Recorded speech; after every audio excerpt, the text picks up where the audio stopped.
સુરતમાં ઝડપાયેલા નકલી નોટોના મોટા રેકેટ મામલે રાજ્યના મંત્રી પ્રફુલ પાનસરિયાએ મહત્વનું નિવેદન આપ્યું છે। તેમણે પોલીસની કામગીરીને બિરદાવતા જણાવ્યું હતું કે ગુજરાતમાં કોઈ પણ આડમાં ગેરકાયદેસર પ્રવૃત્તિ કરનારા તત્વો સામે કડક કાનૂની કાર્યવાહી થવી સ્વાભાવિક છે।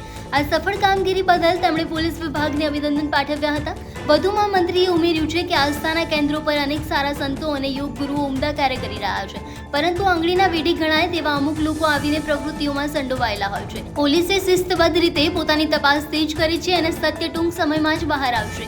જે કોઈ પણ દોષિત હશે તેને ચોક્કસપણે કાયદાકીય રાહે દંડ મળવો જ જોઈએ। ગુજરાતની અંદર કોઈ પણ આડની અંદર આવી બે નંબરી પ્રવૃત્તિ કરતા હોય તો એને કાનૂની દંડ મળે, સ્વાભાવિક છે।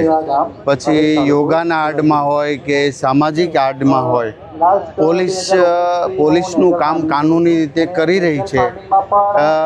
આવા રેકેટ પકડવા બદલ પોલીસને હું ખૂબ ખૂબ અભિનંદન આપું છું અને પોલીસે જે આવી પ્રવૃત્તિ કરનારાને ખુલ્લા પાડી અને તુરંત પકડી લીધા એ બદલ પોલીસને અભિનંદન પાઠવું છું। કારણ કે આપને ખ્યાલ ન હોય કે કયા આડમાં કોણ કેવી પ્રવૃત્તિ કરે છે।